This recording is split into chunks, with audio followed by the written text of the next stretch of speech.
En Navidad, mi hermana recibió un BMW X5 nuevo. Yo, calcetines de $2. Mi padre dijo, cada uno tiene lo que merece. Tómalo o lárgate.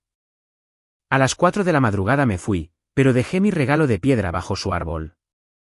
Al amanecer, lo destruyó todo. La primera vez que me di cuenta de que la Navidad podía sentirse como un tribunal, estaba sentada en la mesa del comedor de mis padres en Naperville, Illinois, con la servilleta cuidadosamente doblada sobre mi regazo y las manos ocultas bajo el borde de la mesa para que nadie pudiera verlas temblar. Afuera, el vecindario estaba tranquilo de esa manera suave del medio oeste, ese tipo de frío que hace que el aire parezca limpio y nítido bajo las luces de los porches. Adentro, la casa de mis padres estaba cálida, luminosa y abarrotada, llena de canela y ajo asado y las voces superpuestas de personas que amaban hablar unas encima de otras. Mamá se había lucido, como siempre. Un gran jamón glaseado y brillante, una cacerola burbujeando en los bordes, panecillos envueltos en una toalla para mantenerlos calientes. El árbol de Navidad en la sala parpadeaba a través del umbral como si intentara convencerme de que todo estaba bien. Me senté en mi lugar de siempre, el mismo en el que me había sentado desde que era niña, a mitad de la mesa, lo suficientemente cerca de la cocina para ser útil, lo suficientemente lejos del centro para pasar desapercibida. Frente a mí, mi hermana menor, Sofía, parecía sacada de un catálogo navideño, con el pelo rizado, un suéter perfecto y las mejillas sonrojadas de emoción. No dejaba de mirar hacia el pasillo como si esperara que alguien la llamara por su nombre y anunciara que había ganado algo. Papá, Javier, estaba en la cabecera de la mesa, cortando el jamón como un hombre que creía que el mundo todavía tenía sentido si hacías las cosas en el orden correcto. Llevaba una camisa de botones impecable, con las mangas arremangadas lo justo para parecer casual, y tenía esa mirada satisfecha que se le ponía cuando la familia estaba reunida y todos se comportaban. Mamá, Marta, flotaba entre las sillas, rellenando bebidas, tocando hombros, riendo demasiado fuerte de chistes que había oído 100 veces.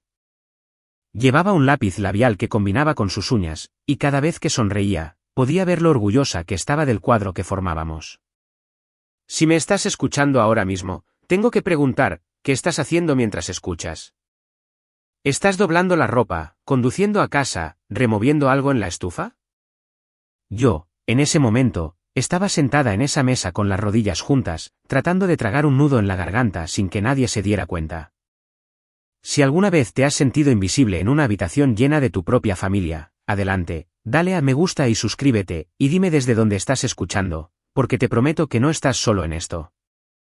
La cena transcurrió como siempre, como una canción familiar. La tía Rosa habló de la recaudación de fondos navideña de su iglesia. El marido de alguien contó una historia sobre el tráfico en la Interestatal 90 y cómo la gente olvidaba cómo conducir en cuanto nevaba. Asentí y sonreí en los momentos adecuados, incluso reí 1 o 2 veces, pero sentía que me estaba viendo a mí misma hacerlo desde unos metros de distancia. Mi mente seguía dando vueltas al mismo pensamiento, el que había estado tratando de ignorar desde que entré en el camino de entrada de mis padres y noté que la puerta del garaje estaba completamente cerrada. Sofía no dejaba de mover el pie, un pequeño e impaciente rebote bajo la mesa. De vez en cuando se inclinaba hacia mamá y le susurraba algo, y mamá le daba una palmada juguetona en la mano, como se hace con un niño que no puede esperar al postre. Papá las observaba con ojos tiernos, como si el secreto que compartían fuera algo dulce que él mismo hubiera horneado. Justo cuando los platos estaban casi vacíos y la habitación tenía esa calidez somnolienta que viene después de una buena comida, papá se levantó y alzó su copa. No la golpeó con una cuchara. No lo necesitaba. La habitación se silenció porque papá esperaba que así fuera.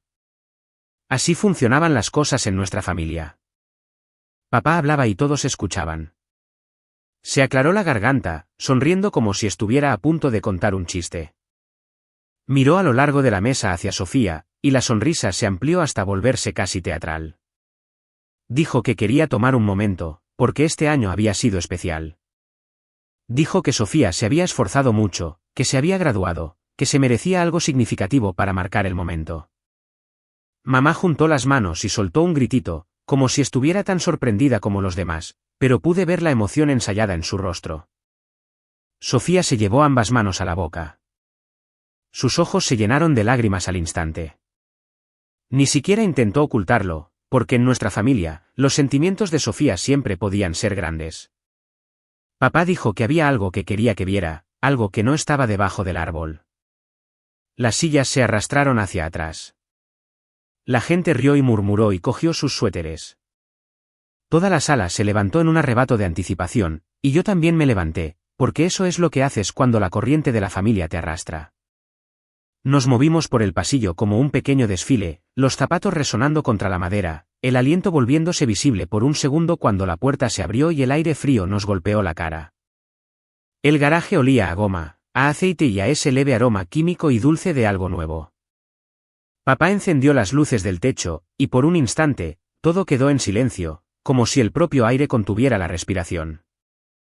Allí estaba.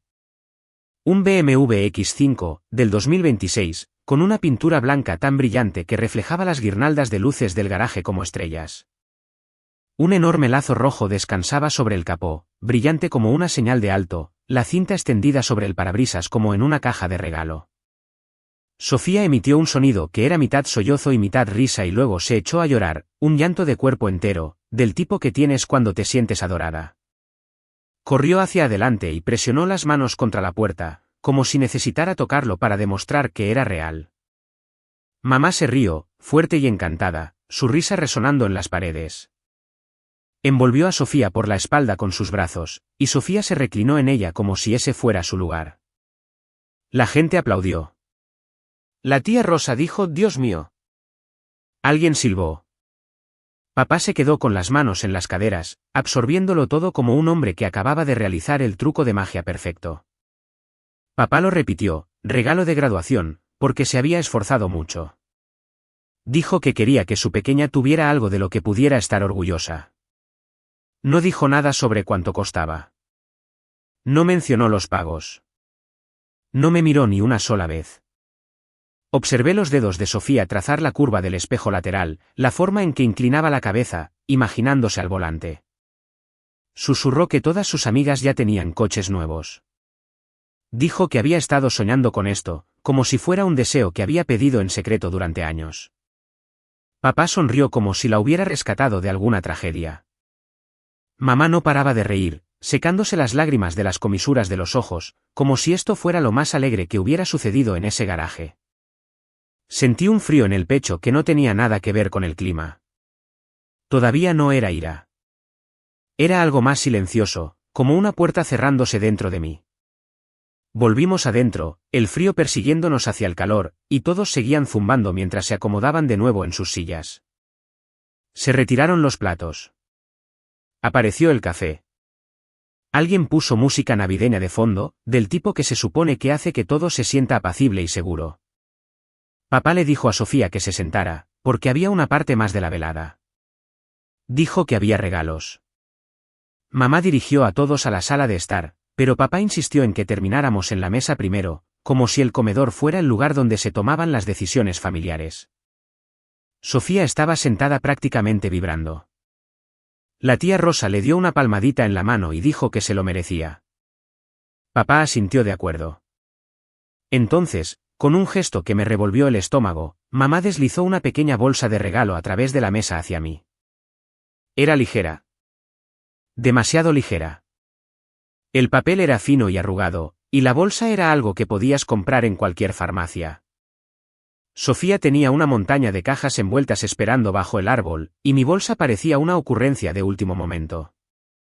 Me dije a mí misma que no me importara. Me dije que no le diera más vueltas. Me dije que era demasiado mayor para que me hiriera algo tan infantil como los regalos de Navidad. Y aún así, sentía los dedos entumecidos mientras alcanzaba el papel de seda. Lo saqué lentamente. Dentro había un par de calcetines deportivos blancos, doblados en un rectángulo apretado. No eran festivos. No eran especiales. Eran del tipo que echas al carrito cuando te das cuenta de que te faltan cosas básicas. La etiqueta del precio todavía estaba puesta. $2.49. Los sostuve en mi regazo por un segundo, mirando esa pequeña etiqueta como si fuera un error. Como si seguramente alguien hubiera querido quitarla.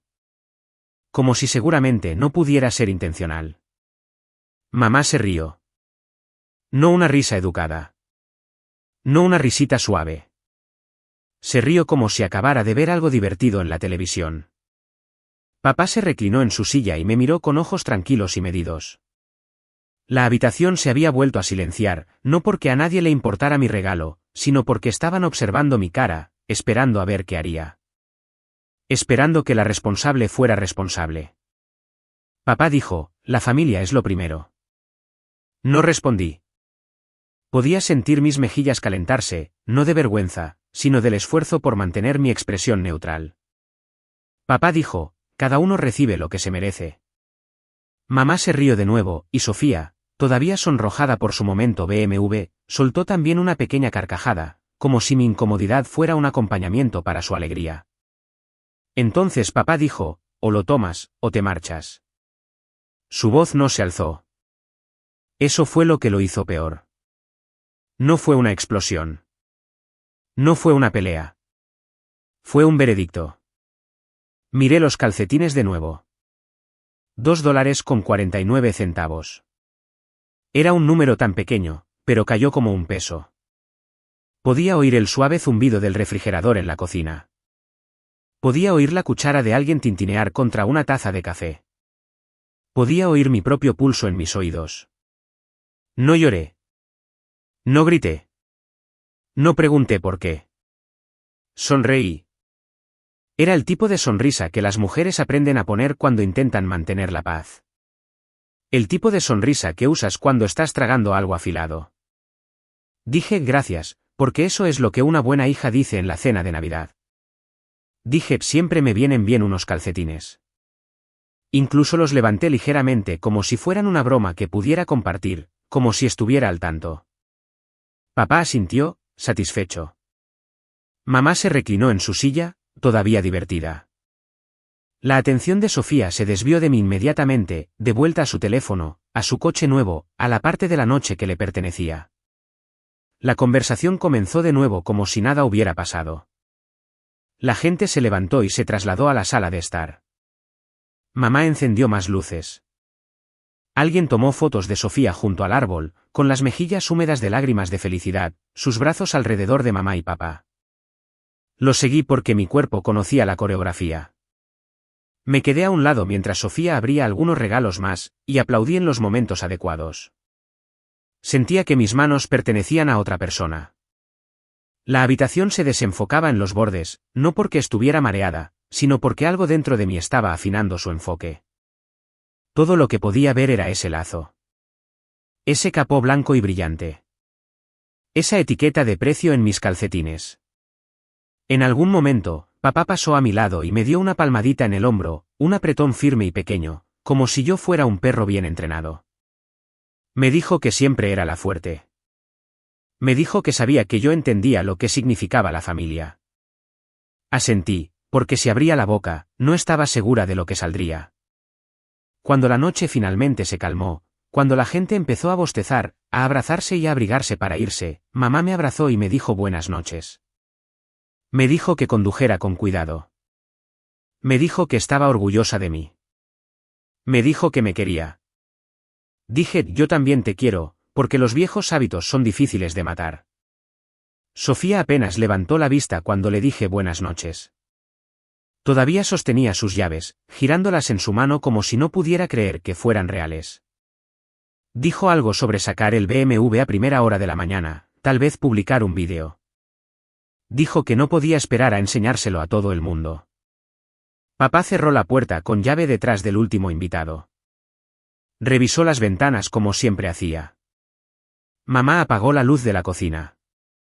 La casa se sumió en su silencio nocturno, y me quedé en el pasillo por un momento, escuchando el sonido ahogado de la risa de Sofía desde el piso de arriba. Entré en mi dormitorio de la infancia, las mismas paredes pálidas, el mismo crujido familiar en el suelo junto a la cómoda. El cubrecama era de temática navideña, algo que mamá había puesto para que se sintiera acogedor. La lámpara proyectaba un cálido círculo de luz en la mesita de noche. Me senté en el borde de la cama con los calcetines todavía en la mano. $2.49. Pensé en la voz de papá, tranquila y segura. La familia es lo primero. Cada uno recibe lo que se merece. O lo tomas, o te marchas. Me di cuenta de que ya me había dicho exactamente cuál era mi lugar. Y por primera vez en mi vida, no sentí la necesidad de ganarme de nuevo su aprobación. No sentí la necesidad de explicarme. No sentí la necesidad de arreglarlo. Solo me sentía cansada. Dejé los calcetines en la mesita de noche como si fueran una prueba. Apagué la lámpara y la oscuridad llenó la habitación. Al final del pasillo, oí de nuevo la risa de mamá, más suave ahora, como si estuviera reviviendo el momento. Me quedé allí mirando al techo, escuchando la casa respirar, y supe que cuando llegara la mañana, no iba a ser la persona que ellos esperaban que fuera. Ese pensamiento pesaba en mi pecho mientras la casa finalmente se quedaba en silencio. La risa al final del pasillo se desvaneció. Las puertas se cerraron suavemente. Las tuberías hicieron clic cuando alguien abrió el agua. Luego no hubo nada más que el bajo zumbido de la calefacción y el leve tic-tac del reloj del pasillo, el mismo reloj que había contado cada Navidad de mi infancia. Me quedé allí en la oscuridad, mirando al techo, escuchando mi propia respiración. No lloré. No repetí la escena de la mesa una y otra vez como solía hacer.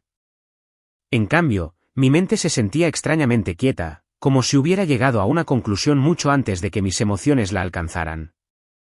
Después de un rato, me senté y busqué mi teléfono. La pantalla iluminó la habitación con un pálido resplandor azul. Era tarde, pasada la medianoche, pero dormir parecía imposible. Mi cuerpo estaba cansado, me ardían los ojos, pero mis pensamientos eran agudos, enfocados de una manera que me sorprendió. Abrí mi correo electrónico y lo cerré. Abrí mi aplicación bancaria y dudé. Durante años, cada vez que algo se sentía mal con mi familia, me había convencido a mí misma de no mirar demasiado de cerca. Me había dicho que no creara problemas, que no pensara demasiado, que no cuestionara. Esa noche, ese instinto había desaparecido. Balanceé las piernas por el lado de la cama y me levanté. La alfombra estaba fría bajo mis pies. Caminé de puntillas por la habitación hasta el escritorio que mamá todavía llamaba mi estudio, aunque en realidad era solo un mueble viejo de una tienda de saldos y una silla que se tambaleaba si te inclinabas demasiado hacia atrás. Me senté y abrí mi portátil. La pantalla cobró vida, y con ella, la silenciosa realidad de mi vida. No recuerdos. No emociones. Solo hechos. Primero inicié sesión en mi cuenta bancaria. La familiar lista de transacciones llenó la pantalla, ordenada y pulcra, líneas de responsabilidad apiladas una sobre otra. No me desplacé demasiado. No lo necesitaba. El pago de la hipoteca estaba allí, programado, como lo había estado durante años. Automático. Confiable. Mi nombre estaba asociado a él, no el de papá. ¿El mío? Hice clic en los detalles. La cantidad. La fecha. La confirmación de que se procesaría sin que nadie tuviera que mover un dedo. Me recliné en la silla y cerré los ojos por un segundo. Luego abrí la cuenta del seguro. Seguro de coche. La póliza cubría los vehículos de mis dos padres. Mi correo electrónico. Mi número de teléfono. Mi método de pago. Todo estaba ligado a mí, como una telaraña que había tejido lentamente, una decisión útil a la vez. Lo siguiente fueron los servicios. Luz. Gas. Agua. Todo lo que mantenía la casa cálida, luminosa y cómoda durante un invierno de Illinois. Todo en pago automático. Todo gestionado a través de inicios de sesión que papá nunca se molestó en aprender porque no lo necesitaba. Siguió la cuenta de depósito para impuestos. Los impuestos sobre la propiedad agrupados ordenadamente en pagos mensuales, fuera de la vista, fuera de la mente.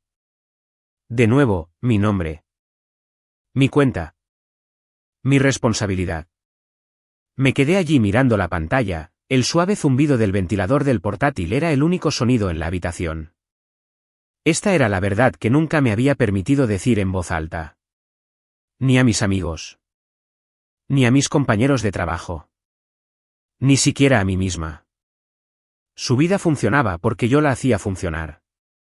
Pensé en papá de pie en el garaje, con el pecho inflado, disfrutando de los aplausos mientras Sofía lloraba por su BMW. Pensé en la forma en que había hablado, confiado, seguro, como un hombre que creía tener el control. «Todo está bien», decía siempre. Esa había sido su frase favorita desde que tengo memoria. Todo está bien, mientras las luces sigan encendidas. Todo está bien, mientras las facturas estén pagadas.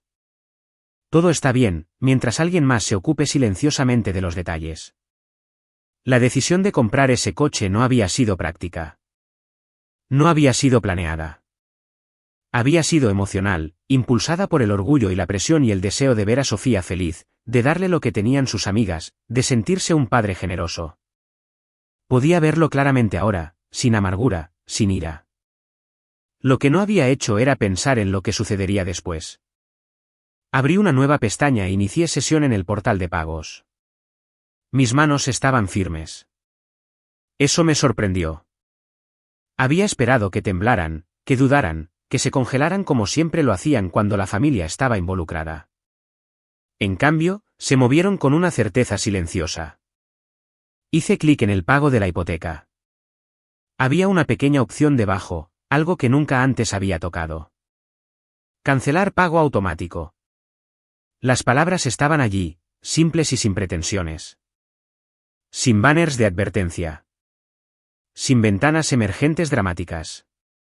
Solo una elección. Pasé el cursor sobre ella y esperé a que surgiera la culpa. El pánico. La voz familiar en mi cabeza que comenzaría a enumerar todas las razones por las que esto estaría mal. Nada de eso llegó. Hice clic. Apareció una ventana de confirmación, pidiéndome que verificara. ¿Lo hice? La pantalla se actualizó y el pago desapareció de la programación. Cancelado, con efecto inmediato. Respiré lentamente. Lo siguiente fue el seguro del coche. El mismo proceso. La misma finalidad limpia y silenciosa. Cancelado, con efecto inmediato. Siguieron los servicios. Uno por uno. Cada clic se sentía menos como un acto de rebelión y más como dejar algo después de haberlo cargado durante demasiado tiempo. La cuenta de impuestos fue la última. Me detuve allí por un momento, mi dedo flotando sobre el trackpad. Los impuestos sobre la propiedad no eran algo que se pudiera pasar por alto a la ligera. No eran algo que se olvidara. Eran el tipo de cosas que volvían con consecuencias. Pensé en la voz de papá en la mesa. O lo tomas, o te marchas. Hice clic. Cancelado, con efecto inmediato. Cuando terminé, me recosté y miré la pantalla. La lista de pagos programados era más corta ahora. Más limpia. Más ligera. No me sentía victoriosa. No me sentía cruel. Lo que sentía era agotamiento, el tipo de agotamiento que llega cuando finalmente dejas de contener la respiración. Abrí la configuración de la impresora y alimenté el papel en la bandeja. La impresora cobró vida, ruidosa en la silenciosa habitación, escupiendo página tras página. Cada una mostraba lo mismo. Confirmación de cancelación. Mi nombre. La fecha. El estado efectivo. Apilé los papeles ordenadamente, alineando los bordes como siempre hacía cuando quería mantener mis emociones bajo control. Cancelado, con efecto inmediato. Las palabras se veían diferentes en papel. Más reales. Menos reversibles. Reuní las páginas y las dejé a un lado en el escritorio. Luego me levanté y me estiré, me dolía la espalda, mis hombros estaban tensos. Se me ocurrió que esta era la primera Nochebuena en años en la que no había intentado arreglar nada. No había enviado un mensaje de texto de disculpa. No había suavizado un momento incómodo. No había puesto excusas por nadie. Caminé hacia la ventana y miré la calle. La nieve cubría las aceras, intacta, brillando débilmente bajo las farolas. Un coche pasó lentamente, los neumáticos crujiendo, y luego desapareció por la esquina. En algún lugar del pasillo, una puerta se abrió y se cerró de nuevo. La risa de Sofía flotó brevemente por la casa, ligera y despreocupada. Me pregunté si todavía sostenía sus llaves, si estaba acostada en la cama imaginándose conduciendo ese coche, imaginando cómo se sentiría llegar a algún lugar y ser admirada. No le envidiaba el sueño. Lo que envidiaba era el costo. Volví al escritorio y metí las páginas impresas en una carpeta. Mis movimientos eran cuidadosos, deliberados, como si me estuviera preparando para una reunión en lugar de desmantelar la columna vertebral financiera de mi familia. Miré la hora en la esquina de la pantalla. Se acercaban las 4 de la mañana. Eso se sintió importante. Apagué el portátil y me quedé allí un momento en la habitación oscura, escuchando el silencio. No estaba enojada. Ni siquiera estaba triste de la manera que esperaba estarlo. Me sentía lúcida. No se trataba de un castigo. Se trataba de una alineación. De finalmente hacer coincidir mis acciones con la verdad con la que había estado viviendo durante años. Me senté de nuevo en la cama y recogí los calcetines de la mesita de noche. La etiqueta del precio seguía allí, brillante y sin disculpas. Los giré en mis manos, sintiendo la tela delgada, su ordinariez. Cada uno recibe lo que se merece. Las palabras resonaron en mi cabeza, ya no como un insulto, sino como una declaración de hechos. Dejé los calcetines y me levanté de nuevo, esta vez con un propósito. Había algunas cosas que todavía necesitaba hacer antes de la mañana. Algunas decisiones que tomar. El reloj de la pared marcaba firmemente el paso de los minutos, cada segundo acercándome más a las 4 de la mañana. Y no lo detuve. El reloj marcó las 4 de la mañana sin ninguna ceremonia, sin campanadas, sin advertencias, solo un cambio silencioso de números que de alguna manera se sintió más pesado que cualquier cosa que hubiera sucedido en toda la noche. Me levanté, apagué la lámpara y busqué mi maleta. Había empacado antes, en silencio, doblando mi ropa con cuidado, no porque fuera sentimental con ella, sino porque quería moverme por esta casa una última vez sin caos. La cremallera sonó demasiado fuerte en la quietud, y me detuve, escuchando. Ni pasos. Ni voces. Todos dormían. Levanté la maleta y sentí el tirón familiar en mi hombro, el recordatorio de que había cargado más de mi parte durante mucho tiempo. Lentamente, abrí la puerta de mi dormitorio y salí al pasillo. La casa se veía diferente a las 4 de la mañana. Despojada de ruido, despojada de actuaciones. Solo paredes, suelos y muebles que guardaban décadas de recuerdos que de repente se sentían distantes, como si pertenecieran a otra persona. Pasé junto a las fotos enmarcadas en la pared. Cumpleaños. Graduaciones. Fiestas. Caras sonrientes congeladas en el tiempo. No me detuve a estudiarlas. No extendí la mano para tocar los marcos. Seguí caminando.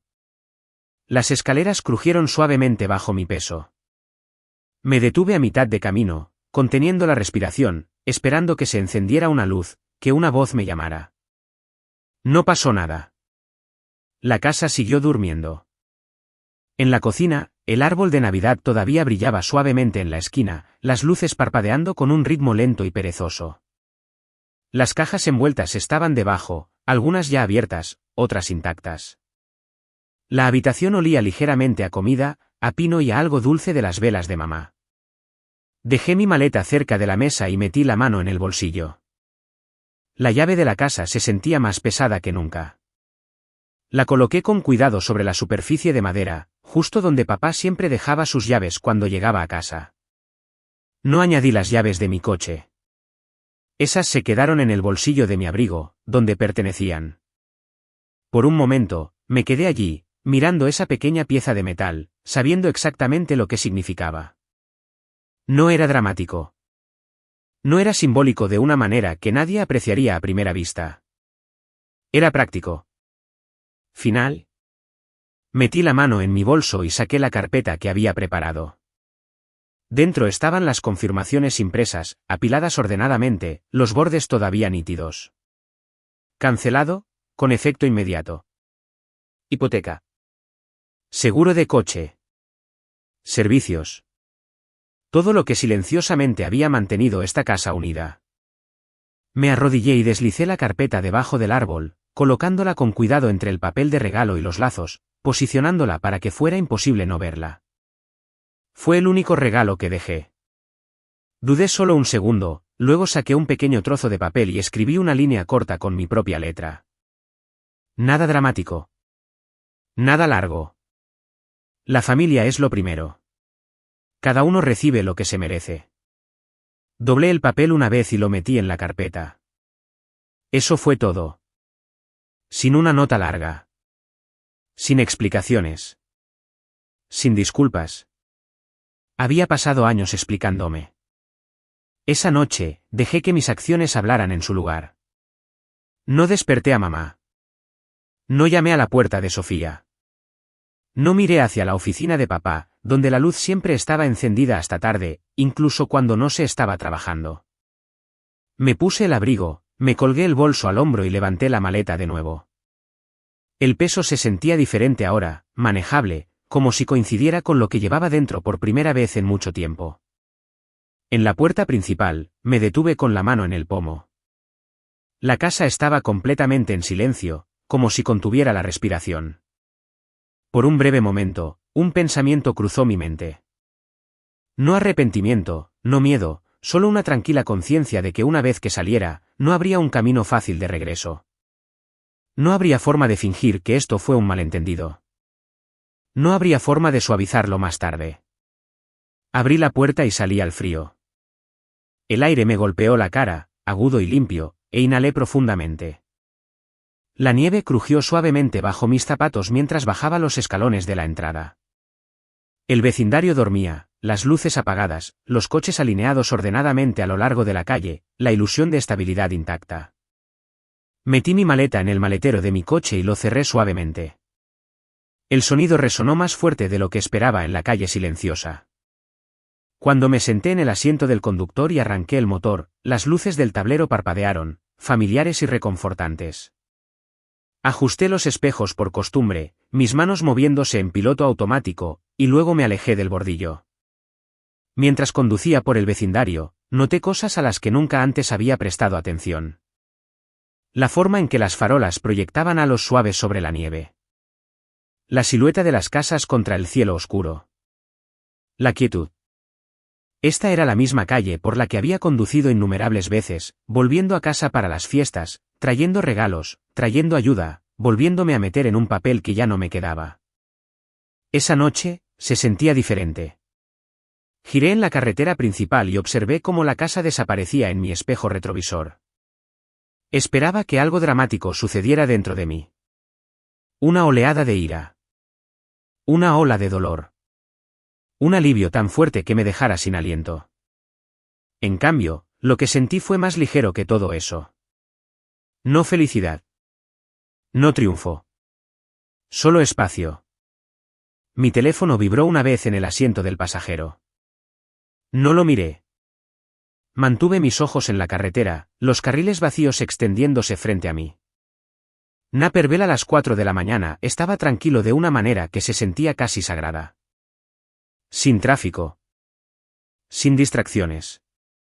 Solo yo y el zumbido de los neumáticos contra el pavimento. A medida que pasaban los kilómetros, una extraña calma se apoderó de mí. Mi pecho se relajó. Mis hombros cayeron. Por primera vez en años, no había una lista corriendo por mi cabeza de cosas que necesitaba arreglar, gestionar o evitar que se desmoronaran. No quedaba nada por hacer esa noche. Esa comprensión trajo una ola de algo cercano al alivio, pero debajo había un vacío. Un lugar hueco donde solía vivir la obligación.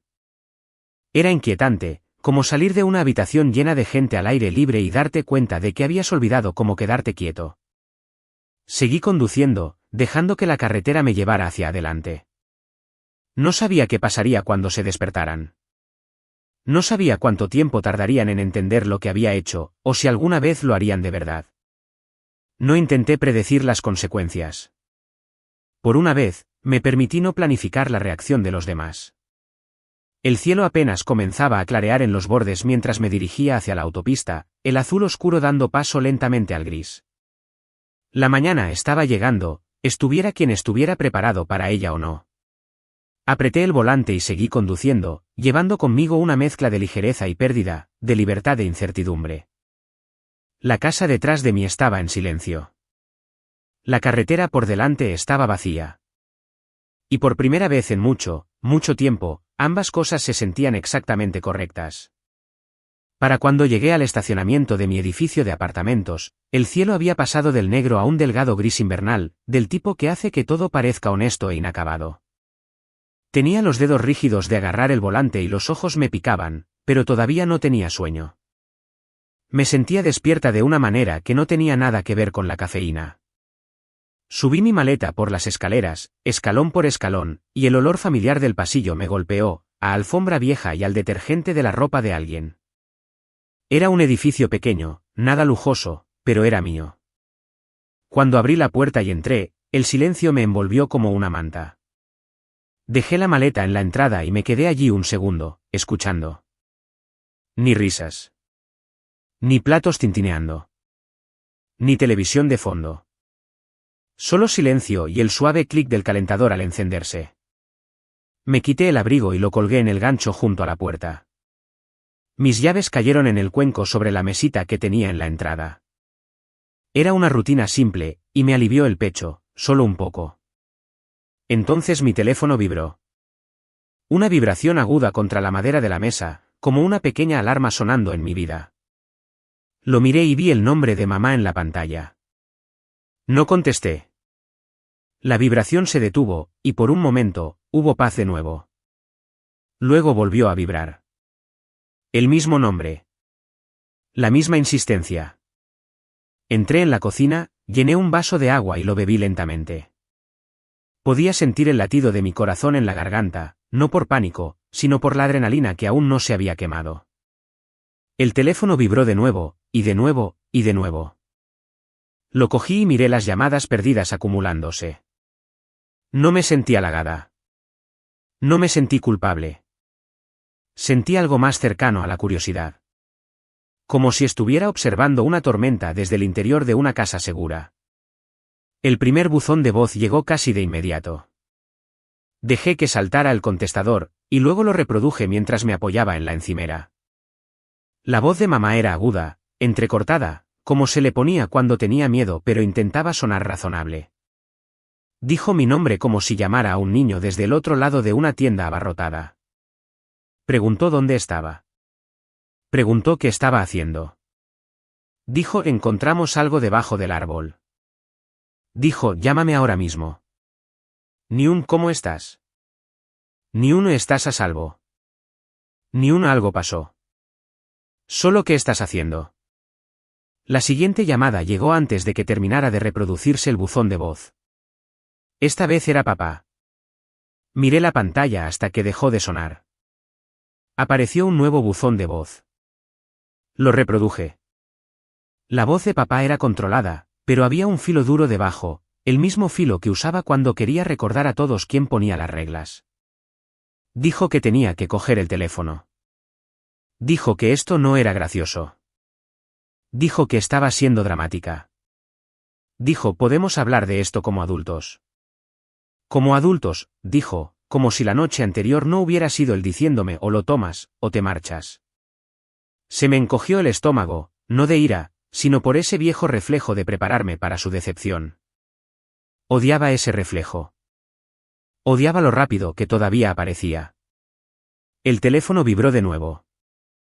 Sofía esta vez. Casi me río, un sonido corto que murió en mi garganta. Sofía no me llamaba temprano por la mañana. Sofía apenas me llamaba a menos que necesitara que la llevara a algún sitio, un consejo o alguien que calmara a papá. Su buzón de voz era un desastre. Su voz sonaba espesa como si hubiera estado llorando. Dijo Elena, por favor, ¿qué está pasando? Dijo papá me dijo que el coche era mi regalo de graduación. Dijo mamá está como loca. Dijo papá les está gritando a todos. Dijo estás arruinando la Navidad. Aún así, ningún estás bien. Ningún ¿por qué estarías tan herida como para irte a las 4 de la mañana? Solo estás arruinando la Navidad. Dejé el teléfono y apoyé las palmas de las manos en la encimera. El laminado estaba frío y liso bajo mis manos.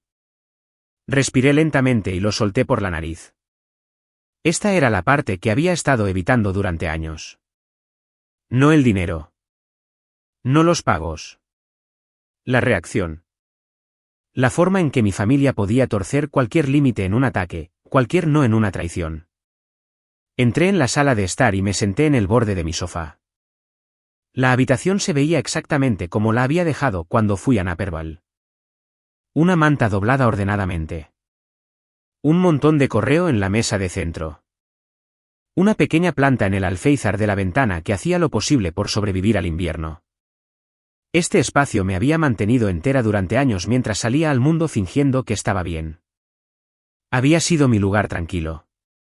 Mi sala de recuperación. Y todavía había estado cargando con su peso incluso aquí. Mi teléfono vibró de nuevo, y lo vi iluminarse sobre la mesa. Otra llamada de mamá. Otra llamada de papá. Otra llamada de Sofía.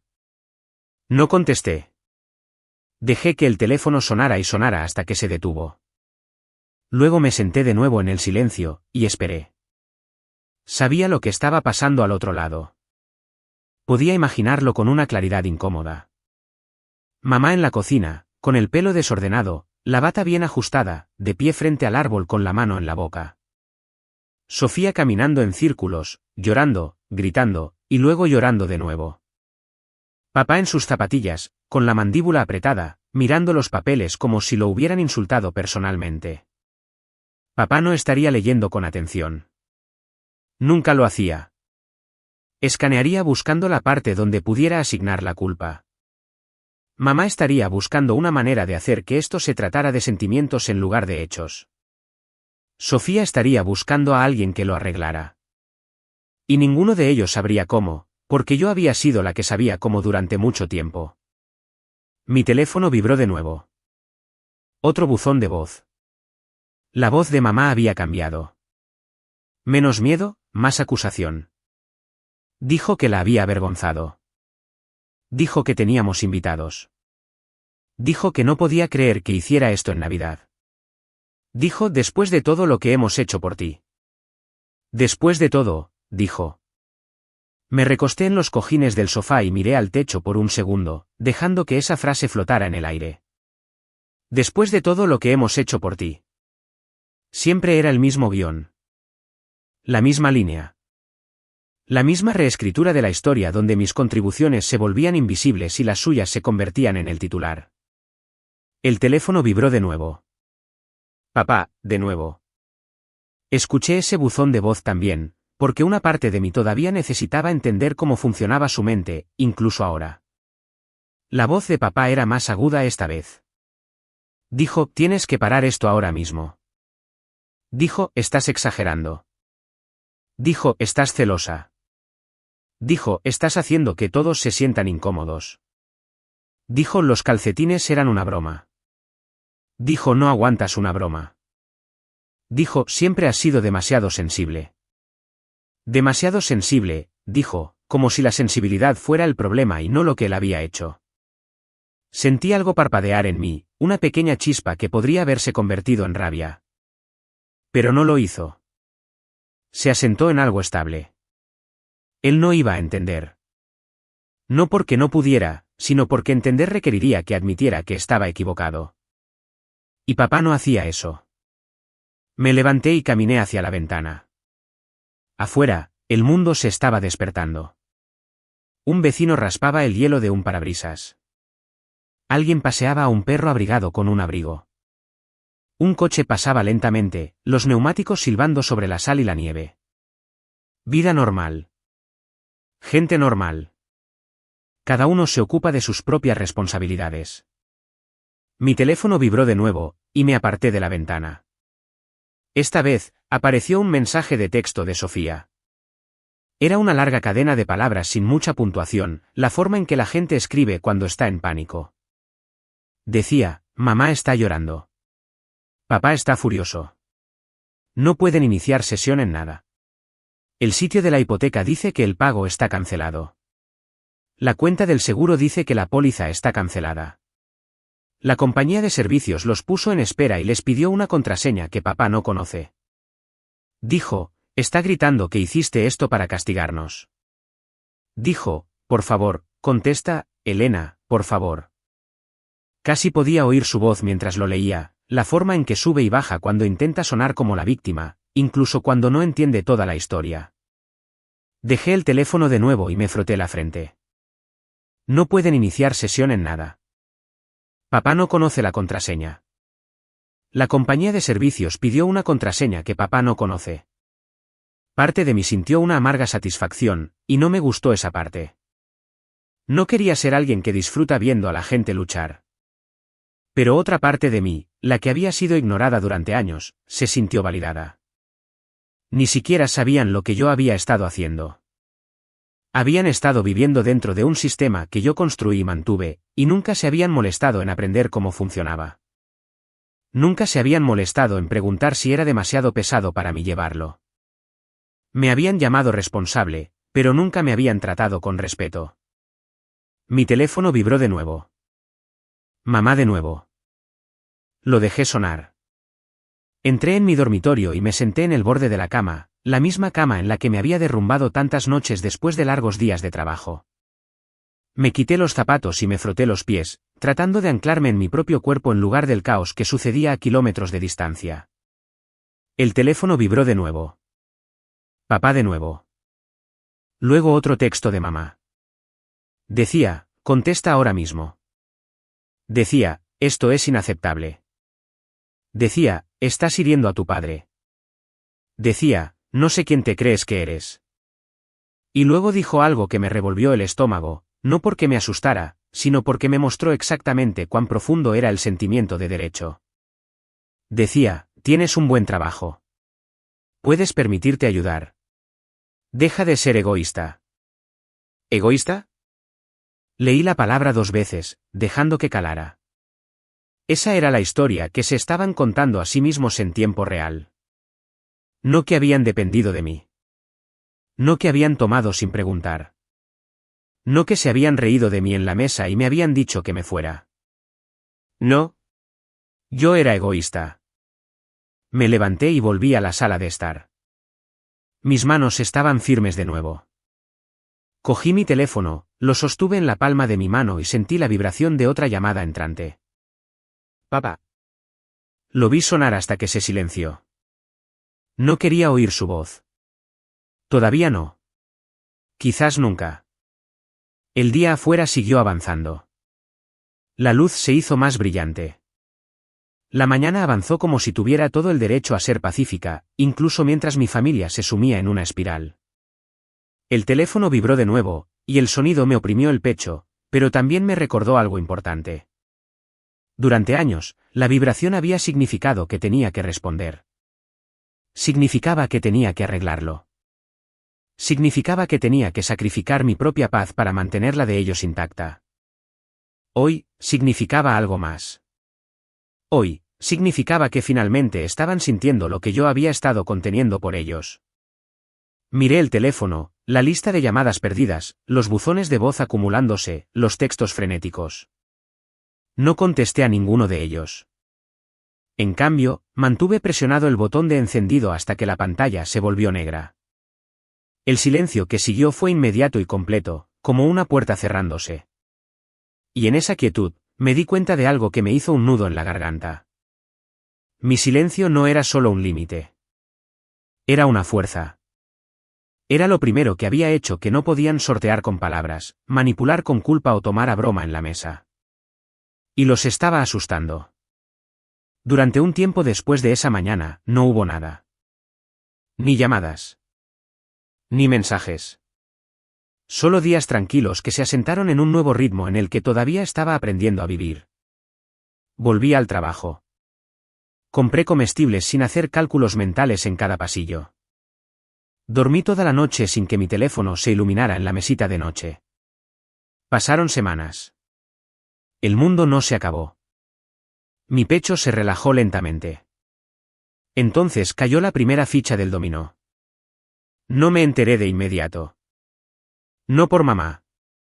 No por Sofía. Me enteré por un número que casi no reconocí cuando iluminó mi teléfono una tarde mientras estaba sentada en mi escritorio. Papá.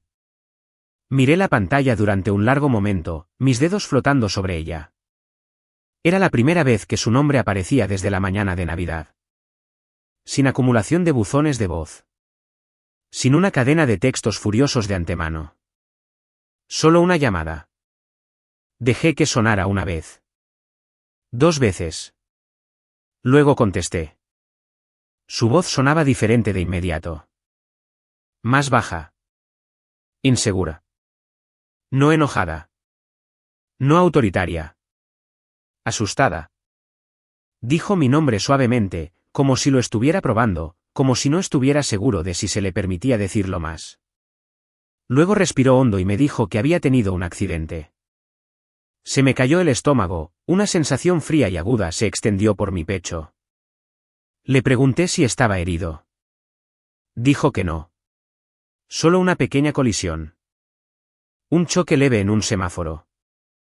Dijo que todos salieron ilesos. Dijo que el coche se podía conducir. Dijo que no era nada serio. Pero la forma en que su voz temblaba me dijo que no era nada. Se quedó en silencio por un segundo, luego dijo que había un problema con el seguro. Cerré los ojos y me recliné en mi silla. Lo explicó lentamente, con vacilaciones, como si estuviera tratando de armar las piezas mientras hablaba. Dijo que cuando llamó a la compañía de seguros para presentar una reclamación, le dijeron que la póliza estaba inactiva. Dijeron que había caducado semanas atrás. Dijeron que no había cobertura en la fecha del accidente. Dijo que les dijo que eso era imposible. Dijo que nunca había faltado a un pago. Dijo que exigió hablar con un supervisor. Podía imaginarlo claramente. Papá de pie en la cocina o quizás en la sala de estar, con el teléfono pegado a la oreja, la voz subiendo con cada frase, convencido de que la autoridad por sí sola podría arreglar esto. Pero la autoridad no paga las primas. Dijo que le pidieron que verificara la información de su cuenta. Dijo que le pidieron el correo electrónico registrado. El número de teléfono. Las credenciales de inicio de sesión. No las tenía. Lo admitió en voz baja, como si le avergonzara decirlo en voz alta. Dijo que le dijeron que se había enviado el aviso de cancelación. Dijo que nunca lo vio. Dijo que no sabía a dónde había ido. Me quedé allí escuchando, mi corazón latiendo lenta y firmemente. No estaba sorprendida. Sabía que este momento llegaría. Simplemente no sabía cómo se sentiría. Dejó de hablar y esperó. El silencio se extendió entre nosotros, denso e incómodo. Me di cuenta de que estaba esperando que yo explicara. Que lo arreglara. Que interviniera y hiciera desaparecer el problema como siempre lo había hecho. En cambio, le dije la verdad. Dejé de pagar. No levanté la voz. No la suavicé. No añadí una explicación ni una disculpa. Dejé de pagar. Hubo una inhalación aguda al otro lado de la línea. Luego nada. Ni gritos. Ni acusaciones. Solo un silencio atónito. Después de unos segundos, preguntó qué se suponía que debía hacer. Esa pregunta me golpeó más fuerte que cualquier cosa que pudiera haber dicho. No porque fuera cruel, sino porque era tan reveladora. No preguntaba qué había salido mal. Preguntaba quién lo arreglaría ahora. Le dije que la reclamación no estaría cubierta. Le dije que tendría que pagar de su bolsillo. Le dije que la compañía de seguros no estaba obligada a ayudar porque la póliza estaba inactiva. Mi voz sonaba tranquila, profesional, como sonaba cuando explicaba cosas a los clientes en el trabajo. Odié haber aprendido a hablarle así a mi propio padre. Murmuró algo por lo bajo. Pude oír papeles crujiendo, cajones abriéndose y cerrándose. La voz de mamá flotaba débilmente en el fondo, preguntando qué pasaba. Papá me dijo que el presupuesto de la reparación era alto. No catastrófico, pero suficiente para doler. Suficiente para importar. Dijo que no tenía ese tipo de dinero ahorrado. No respondí de inmediato. En esa pausa, algo cambió entre nosotros. La ilusión se resquebrajó. Ya no era el hombre que se paraba en el garaje entregando las llaves del coche con una sonrisa. Era un hombre enfrentando una factura que no podía pagar fácilmente. Me preguntó si podía ayudar. Las palabras quedaron flotando, pesadas y familiares. Durante años, habría dicho que sí sin pensar. Me habría dicho que era temporal. Que era solo esta vez. Que la familia es lo primero. Esta vez, no dije que sí. Le dije que no podía. Se quedó en silencio de nuevo, luego su voz se tensó. Dijo, ¿tienes el dinero? Dijo, ¿sabes lo difíciles que están las cosas ahora? Dijo, este no es el momento de demostrar un punto. Sentí algo crecer en mí, no ira, sino claridad. Le dije que este era exactamente el momento de demostrar un punto. Le dije que ahora necesitaba hacerse cargo de sus propias responsabilidades. Le dije que no iba a volver a asumir ese papel. Mamá le quitó el teléfono. Su voz era tensa, quebradiza en los bordes. Dijo que estaban usando los ahorros. Dijo que papá los había estado guardando durante años. Dijo que se las arreglarían, pero lo dijo como una pregunta, no como una afirmación. Dije, está bien. Eso pareció sorprenderla. Había esperado resistencia o consuelo. No neutralidad. La llamada terminó torpemente, sin resolución. Dejé mi teléfono y me quedé mirando la pantalla de mi ordenador, el documento abierto frente a mí completamente olvidado. Esa noche, me quedé despierta pensando en los ahorros de papá. La forma en que siempre había hablado de ellos con orgullo. La forma en que los trataba como prueba de que era responsable, de que tenía todo bajo control. Ahora ese dinero se estaba usando para tapar un agujero que nunca debería haber existido. En los días siguientes, la realidad se asentó para ellos. Las facturas no dejaron de llegar solo porque yo me había ido. Las cuentas no se arreglaron mágicamente. A las compañías no les importaban las intenciones o los sentimientos. Les importaban los pagos. Los ahorros comenzaron a disminuir. Silenciosamente al principio. Luego notablemente. Mamá dejó de llamar a diario. Sofía dejó de enviar mensajes de texto por completo. Cuando papá volvió a contactarme, su tono había cambiado. No me acusó. No me sermoneó. Hizo preguntas. ¿Cómo se crea una cuenta en línea? ¿Cómo se restablece una contraseña? ¿Cómo se habla con la compañía de servicios? Cada pregunta era una pequeña admisión de que nunca había sabido cómo funcionaba nada de eso. Respondí algunas de ellas. Brevemente. De manera fáctica. No tomé el control. No inicié sesión por él. No gestioné nada. Lo dejé luchar. Eso fue más difícil de lo que parece. Hubo momentos en que mis dedos ansiaban arreglar las cosas, cuando mi pecho se apretaba con la necesidad de intervenir y suavizar todo. Los viejos hábitos no mueren en silencio. Pero cada vez que sentía que me deslizaba, recordaba la mesa. Los calcetines. Las palabras solo tomas, o te marchas. El accidente fue pequeño. Nadie resultó herido. El coche fue reparado eventualmente. El dinero salió de los ahorros en lugar de mi cuenta. Y en ese cambio, papá aprendió algo que nunca se había visto obligado a aprender antes. Nada había estado bien. Simplemente había sido financiado. El día que llamó para decirme que la reparación estaba hecha, su voz era apagada. ¿Cansada? No me agradeció. No se disculpó. Dijo, no nos dábamos cuenta de lo mucho que estabas haciendo. Eso fue todo. Sin emoción envuelta en ello. Solo una declaración, como si la estuviera leyendo de un recibo. Pero por primera vez, era verdad. Colgué el teléfono y me senté allí en el silencio de mi apartamento, dejando que las palabras calaran. No era un cierre. No era redención. Pero era el comienzo de algo que no podían deshacer. Y fue solo la primera ficha del dominó. 2 meses pueden cambiar la temperatura de una familia de maneras que no notas hasta que vuelves a entrar en la habitación. A principios de enero, sus llamadas todavía estaban llenas de culpa. A finales de febrero, los mensajes sonaban diferentes. No más amables, solo cansados.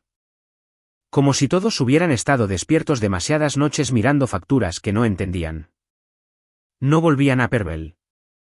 No aparecí para las cenas de los domingos ni para visitas rápidas ni para ninguno de los pequeños rituales que mi madre solía usar como pegamento.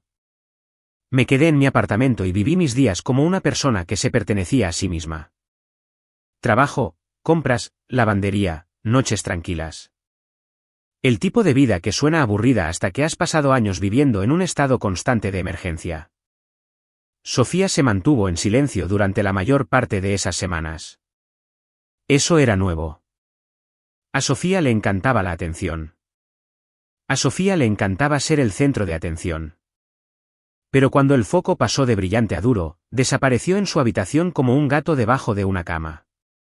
Entonces, una tarde, mientras estaba en la fila de la caja del supermercado con una cesta llena de cosas ordinarias, mi teléfono sonó. Era Sofía. Casi no contestó. Mi pulgar se cernió sobre la pantalla, y por un segundo, pude sentir ese viejo reflejo en mi cuerpo. El instinto de prepararme. El instinto de prepararme para un berrinche o una acusación. Pero algo en el momento se sentía diferente. La gente no llama en medio de un pánico a menos que el pánico ya esté ocurriendo. Contesté. Al principio, todo lo que escuché fue ruido. ¿Viento? Un motor lejano. Una voz que no llegaba a formar palabras. Entonces Sofía dijo mi nombre, y no sonaba como la Sofía que conocía. Sonaba pequeña, como si la hubieran apretado. Dijo que necesitaba a papá. Dijo que no podía contactarlo. Dijo que algo estaba pasando. Le pregunté dónde estaba. Me dijo que estaba en una carretera cerca de un centro comercial, no lejos de casa. Dijo que se había detenido en un estacionamiento porque un coche de policía se había encendido detrás de ella. Un coche de policía, repetí, porque mi mente no quería procesarlo. La respiración de Sofía se entrecortó. Dijo que no había estado excediendo la velocidad. Dijo que no sabía lo que había hecho. Dijo que el oficial le dijo que apagara el motor y se quedara dentro del coche. Le pregunté si estaba bien. Dijo que sí, pero sonaba como si no lo creyera. De fondo, escuché una voz, amortiguada por el teléfono, un hombre pidiendo la matrícula y el seguro. La voz de Sofía se elevó con ese filo familiar, el que siempre salía cuando se sentía avergonzada. Dijo que no podía encontrar los papeles. Dijo que deberían estar en la guantera. Dijo papá se encarga de todo eso. Papá se encarga de todo eso. Cerré los ojos. Dijo que el oficial estaba de pie junto a su ventana, y podía ver a la gente mirando. Coches pasando. Una mujer empujando un carrito hacia su propio maletero lentamente, mirando demasiado tiempo, como si esto fuera un entretenimiento.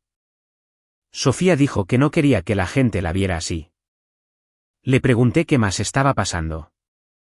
Dudó, luego dijo que había una grúa. Una grúa, dije, porque mi cerebro todavía quería que esto fuera otra cosa. La voz de Sofía se quebró. Dijo que no era solo una grúa. Dijo que parecía oficial. Dijo que estaba retrocediendo detrás del BMW, y el hombre que la conducía se estaba bajando como si hubiera hecho esto 1000 veces. Mi corazón empezó a latir más fuerte. Agarré el asa de mi carrito de la compra, los nudillos blanqueándose, como si eso pudiera evitar que la historia avanzara. Sofía dijo que le dijo al oficial que era su coche. Dijo que le mostró su licencia. Dijo que le rogó que le dijera al conductor de la grúa que se detuviera. Dijo que el oficial miró algo en su dispositivo de mano, luego la miró de nuevo con una cara que no cambió. Entonces Sofía dijo las palabras que hicieron que todo encajara. Dijo que el oficial le dijo que el vehículo estaba siendo embargado. El supermercado a mi alrededor siguió moviéndose. Un cajero escaneaba artículos. Alguien se rió cerca de la sección de flores. La música de fondo tocaba una canción alegre que me revolvió el estómago. El mundo normal no se detenía por las consecuencias de otras personas. Sofía se echó a llorar. Un llanto fuerte y feo. Dijo que esto no podía estar pasando. Dijo que papá se lo había comprado. Dijo que era nuevo. Dijo que la gente estaba mirando. Le pregunté si papá lo sabía. Dijo que lo había llamado una y otra vez. Dijo que mamá tampoco contestaba. Dijo que no sabía qué hacer. De fondo, los ganchos metálicos del conductor de la grúa resonaron. Pude oírlo a través del teléfono de Sofía, agudo y frío, como el sonido de una puerta cerrándose de golpe. El oficial dijo algo de nuevo, su voz tranquila, profesional. Sofía me lo repitió en pedazos. Le estaba diciendo que necesitaba sacar sus pertenencias personales. Le estaba diciendo que la compañía tenía el derecho legal de llevarse el vehículo. Le estaba diciendo que él estaba allí para evitar que las cosas empeoraran. Evitar que las cosas empeoraran. Como si el BMW no fuera la escalada. Como si toda la situación no estuviera ya ardiendo. La voz de Sofía se volvió frenética. Dijo que no entendía. Dijo que papá prometió que estaba pagado. Dijo que era un regalo de graduación. Dijo que él dijo que no se preocupara por los pagos. Tragué saliva. Esa parte no era sorprendente. Papá siempre había sido confiado cuando le entregaba un sueño a alguien. El problema era que nunca había sido confiado con los detalles después de que el sueño llegara. Sofía dijo que quería llamar a la compañía de grúas y decirles que era un error. Dijo que quería llamar al banco. Dijo que quería llamar a alguien que pudiera arreglarlo. Le pregunté si tenía algún papel en el coche. Dijo que no. Dijo que papá guardaba todo. Por supuesto que sí. El cajero de mi línea preguntó si pagaba con tarjeta o en efectivo. Parpadeé, me di cuenta de que era mi turno y le entregué mi tarjeta con una mano que se sentía desconectada de mi cuerpo. Pagué, recogí mis bolsas y salí al estacionamiento, mi teléfono pegado a la oreja, mi corazón latiendo con fuerza. Afuera, el aire me golpeó la cara. Dejé las bolsas de la compra en mi maletero y me apoyé en el coche para mantener el equilibrio.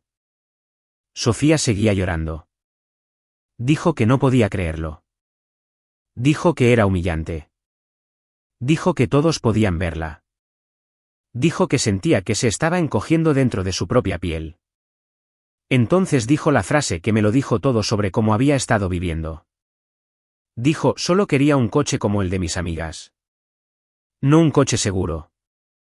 No un coche fiable. Un coche como el de sus amigas. La imaginé en ese BMW, sonriendo para las fotos, publicándolo en línea, dejando que la gente la felicitara como si hubiera ganado algo. Imaginé a papá en el garaje en Navidad, orgulloso de sí mismo, orgulloso de ella, orgulloso de la imagen. Imaginé a mamá riendo como si todo fuera una dulce historia. Y imaginé los meses tranquilos después de que me fui, las reparaciones que papá pagó de su bolsillo, los ahorros agotándose, las facturas acumulándose. Algo tenía que ceder. Ahora se había cedido en público. Sofía dijo que el conductor de la grúa le estaba diciendo que se apartara.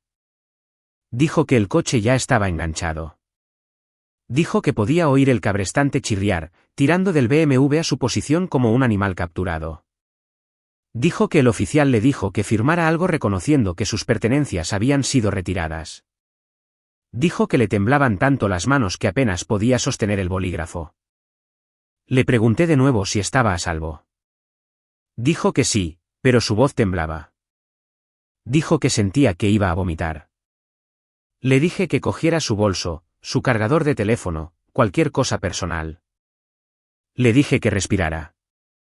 Le dije que llegara a casa sana y salva. Me espetó entonces, y la Sofía que conocía brotó a través de las lágrimas. Dijo, ¿cómo se supone que voy a llegar a casa? Dijo, el coche es mi forma de llegar a casa. Dijo, esto es tu culpa. Ahí estaba. El viejo reflejo.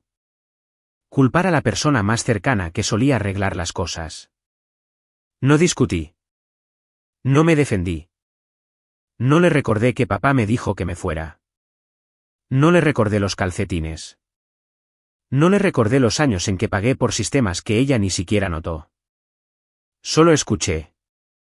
A lo lejos, detrás de ella, escuché el motor de la grúa acelerar. El sonido se hizo más fuerte, luego comenzó a alejarse.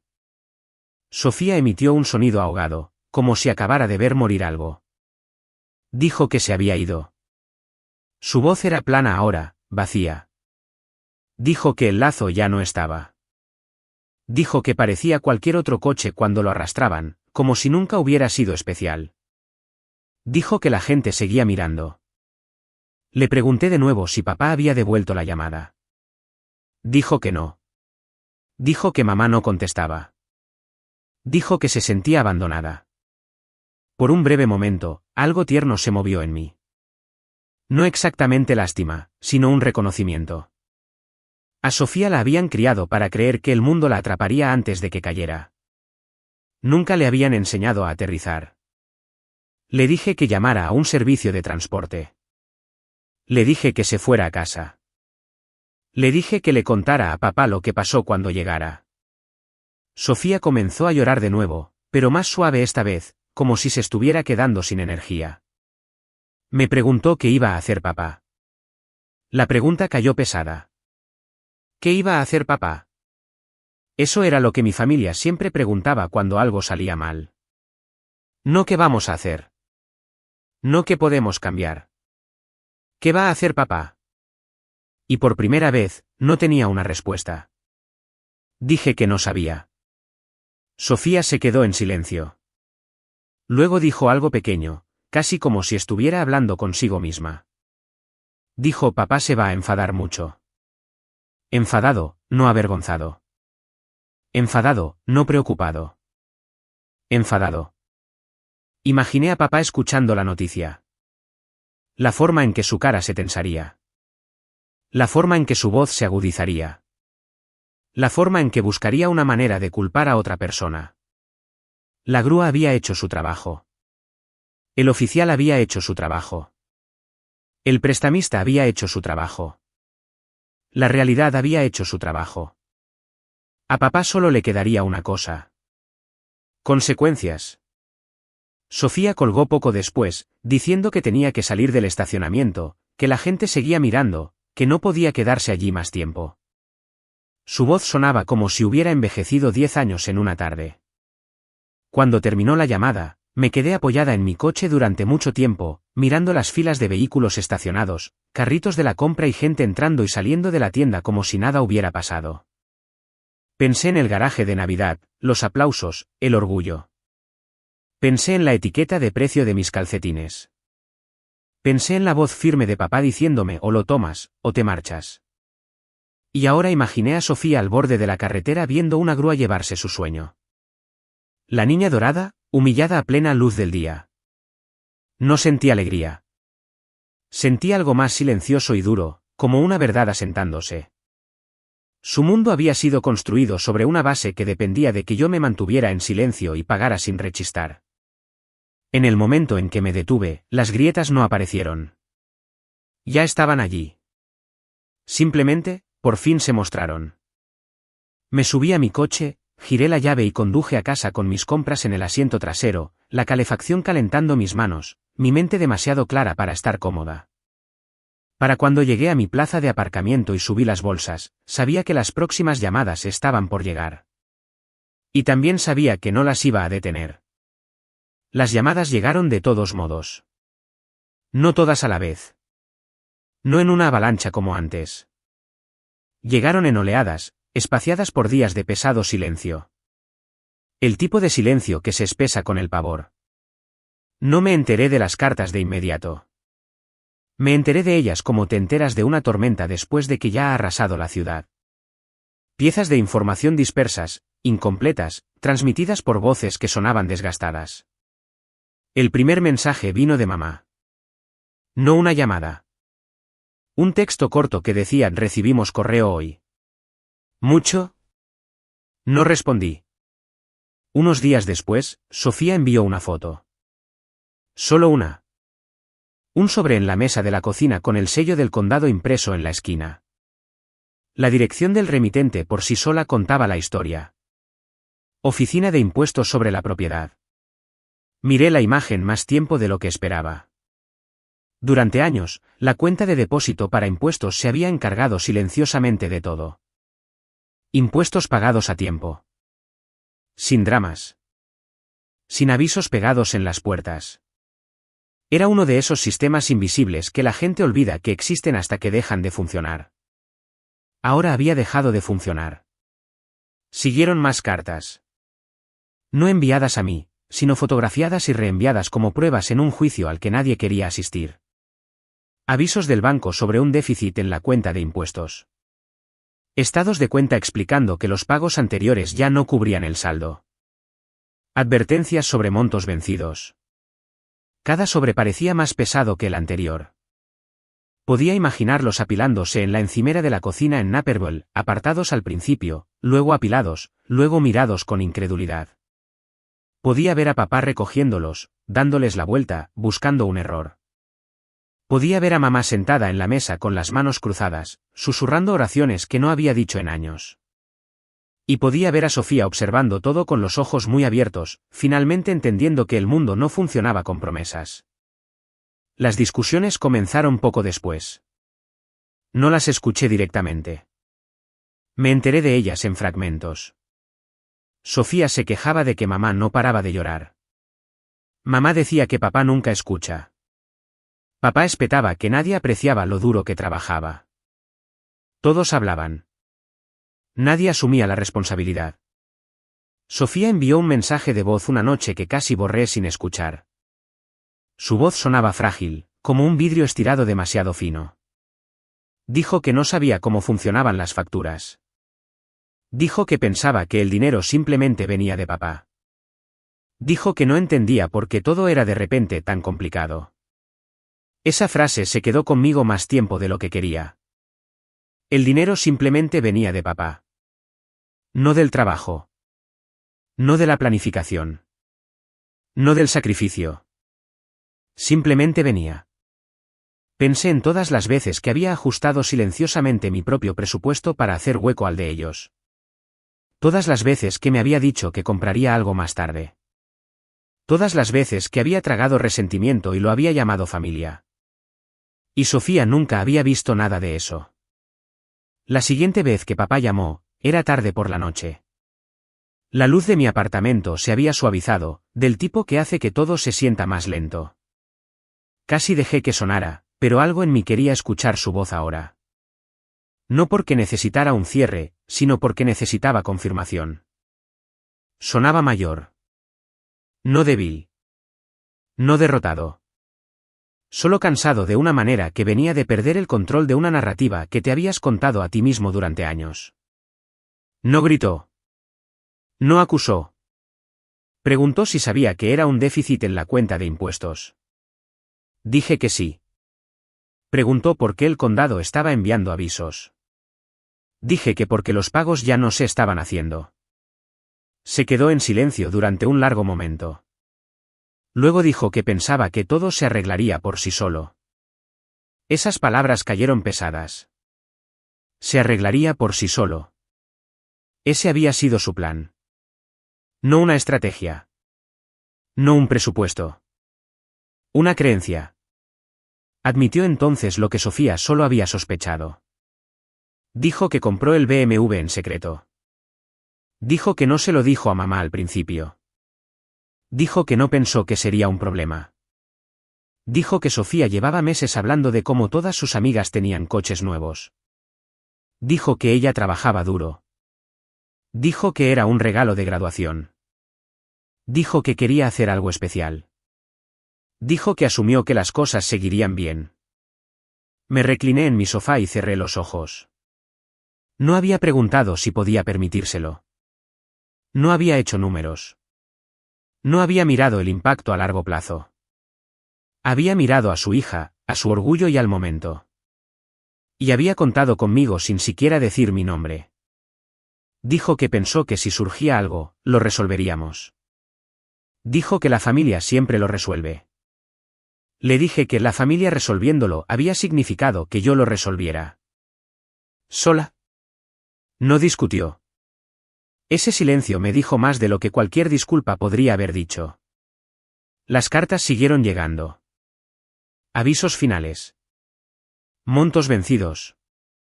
Explicaciones impresas en un lenguaje frío al que no le importaban las intenciones, el amor o el orgullo. Solo saldos. Plazos. Consecuencias. Sofía dejó de enviar fotos después de un tiempo. Creo que dejó de abrir el correo. Mamá empezó a llamar más a mi tía.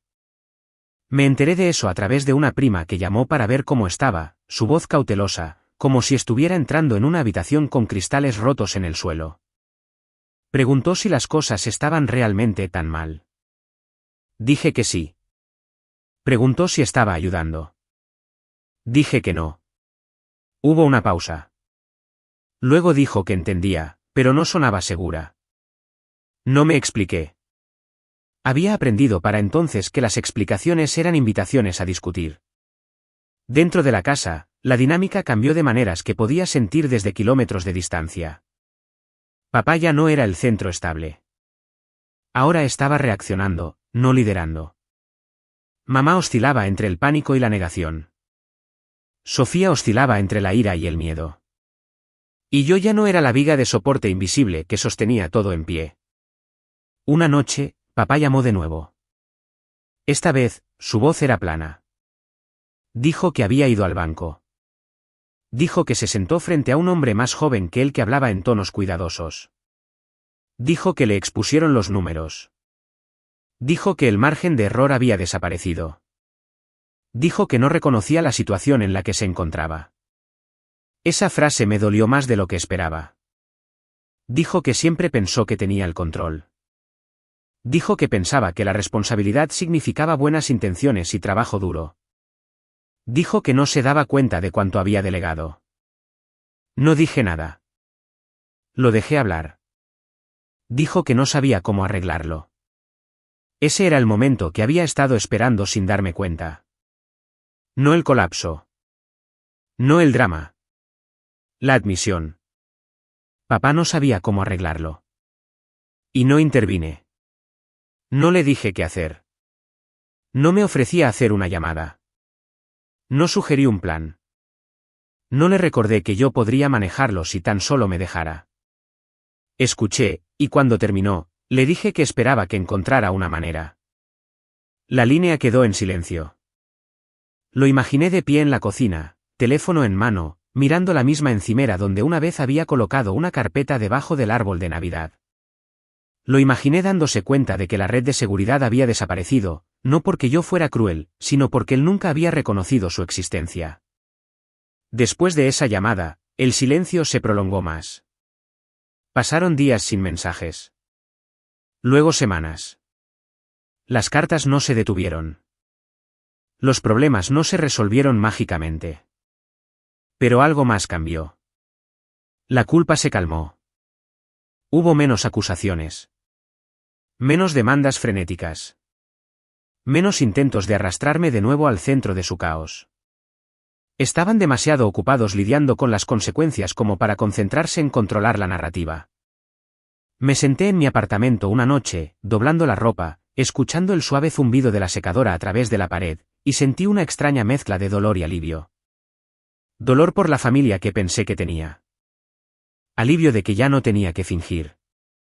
Papá había perdido el control, no en una explosión dramática, sino en un lento desmoronamiento de suposiciones. No podía salir de las matemáticas a base de órdenes. No podía sortear los plazos con encanto. No podía entregarle a alguien un sueño y esperar que se mantuviera en pie para siempre. Y por primera vez en mi vida, esa pérdida de control no me arrastró de nuevo. Me empujó más lejos. Me fui a la cama esa noche sabiendo que lo que viniera después no sería resuelto por mí. Y eso se sintió como un final y un comienzo a la vez. Algo cambió después de eso. No dentro de la casa en Naperville, sino fuera de ella. En el círculo más amplio que a mi familia siempre le había importado más de lo que admitían. El círculo de parientes, amigos de la iglesia, vecinos, personas que sonreían cortésmente en las fiestas y llevaban la cuenta en silencio. Al principio, no me enteré de nada. Mi teléfono se mantuvo mayormente en silencio. Sin llamadas nocturnas. Sin largos textos llenos de acusación o culpa. Solo silencio. Y luego, lentamente, el silencio se rompió de una manera diferente. Una prima con la que no había hablado en meses llamó una tarde. Su voz era vacilante, cuidadosa. Dijo que quería ver cómo estaba. Dijo que había oído que las cosas estaban tensas. Le pregunté qué había oído. Hizo una pausa y luego dijo que la gente estaba confundida. Dijo que todos pensaban que yo era la que estaba siendo dramática en Navidad. Dijo que esa fue la historia que circuló al principio. Que había exagerado. Que estaba celosa. Que me había ido por un par de calcetines. La dejé terminar. Luego dijo que algo cambió. Dijo que la gente empezó a hacer preguntas. Dijo que alguien en una reunión familiar le preguntó a papá cómo le gustaba a Sofía su coche nuevo. Dijo que papá se quedó en silencio. Dijo que mamá intervino y cambió de tema. Dijo que la sala se dio cuenta. Otro pariente preguntó más tarde por qué Sofía iba con mamá a todas partes. Alguien más bromeó sobre los precios de la gasolina y dijo que al menos Sofía tenía un BMW del que preocuparse. Aparentemente, Sofía salió de la habitación. Las preguntas no cesaron. ¿Dónde está el coche? ¿Por qué Sofía pide que la lleven? ¿Ya lo vendiste? Podía imaginarlo. Las sonrisas educadas. El tono casual. La forma en que la gente indaga sin que parezca que está indagando. Mi prima dijo que finalmente alguien preguntó directamente. Dijo que no fue grosero. Solo curioso. Dijo que papá parecía que se había tragado algo agrio. La historia no salió limpiamente. Nunca lo hace. Se compartieron fragmentos. Se suavizaron los detalles. Se desdibujó la responsabilidad. Pero la verdad tiene una forma de salir a la superficie incluso cuando la gente intenta enterrarla bajo explicaciones. El coche había sido embargado. Embargo es una palabra que cae pesada en una habitación como esa. Conlleva un juicio, lo pretendan o no. Después de eso, el tono cambió. Recibí noticias de una tía que no me había llamado en años. Dejó un buzón de voz que comenzaba con «Solo quería ver cómo estabas». Dijo que las familias pueden ser complicadas. Dijo que a veces la gente espera demasiado sin darse cuenta. Eso era nuevo. Otra prima me envió un mensaje tarde una noche. Dijo oí que estabas pagando muchas de las facturas antes. Dijo no lo sabía. Dijo eso es mucho para una sola persona. ¿Mucho? Esa fue la primera vez que alguien de mi familia había reconocido el peso que había estado cargando sin minimizarlo de inmediato. Mientras tanto, las preguntas no cesaron para papá y mamá. La gente preguntaba por la casa. Por el trabajo. ¿Por qué papá parecía tan cansado últimamente? ¿Por qué mamá dejó de organizar las cenas de los domingos? Pequeñas cosas. Observaciones. Del tipo que se suman. Sofía lo sintió más que nadie. Dejó de publicar en línea por completo. Sin fotos. Sin actualizaciones. Sin leyendas vagas sobre gratitud o crecimiento. Dejó de salir con amigos con tanta frecuencia. Cuando lo hacía, tomaba prestado el coche de mamá o la llevaban. La gente se dio cuenta. Alguien le preguntó directamente dónde estaba su BMW. Me enteré de eso por ella, semanas después, en un mensaje de voz que sonaba más derrotado que enojado. Dijo que no sabía qué decir. Dijo que se sentía estúpida. Dijo que todos recordaban lo emocionada que había estado, cómo había llorado en el garaje, cómo había hablado de viajes por carretera y asientos de cuero. Dijo que ahora no había nada que mostrar. No respondí. No porque no me importara, sino porque había aprendido que explicarme nunca cambiaba como la gente veía las cosas. El silencio sí. Papá intentó adelantarse al principio. Llamó a algunos parientes. Lo enmarcó como un mal momento. Un malentendido. Una mala racha. Dijo que las cosas volverían a la normalidad pronto. Pero los hechos no respaldaban la historia. La casa estaba más silenciosa. Las rutinas cambiaron. La confianza que solía irradiar de él se había ido. La gente podía sentirlo aunque no pudiera nombrarlo. Mamá dejó de llamar a la gente con tanta frecuencia. Dejó de corregir la narrativa. Creo que estaba cansada de tratar de mantenerla unida en público cuando se estaba desmoronando en privado. Y yo me mantuve al margen. Cuando la gente me contactaba, no contaba mi versión de la historia completa. No enumeraba cifras. No describía noches tardías, hojas de cálculo y años de responsabilidad. Decía una frase. Dejé de pagar. Sin amargura. Sin drama. Solo un hecho. Algunas personas se quedaron en silencio después de eso. Algunas dijeron me entiendo. Algunas no dijeron nada en absoluto. Pero ya nadie me llamó egoísta. Esa palabra desapareció de las conversaciones como lo hace cuando ya no encaja con los hechos. También noté el cambio en mí misma. La forma en que mis hombros ya no se tensaban cuando sonaba mi teléfono. La forma en que no sentía la necesidad de defender mis decisiones ante personas que nunca habían vivido dentro de mi vida. El silencio que había elegido estaba haciendo más trabajo del que cualquier explicación podría haber hecho jamás. Una tarde, me encontré con una vieja amiga de la familia en el supermercado. Sonrió cortésmente, luego me miró más de cerca, como si me estuviera viendo por primera vez en años. Dijo, «Te ves más ligera».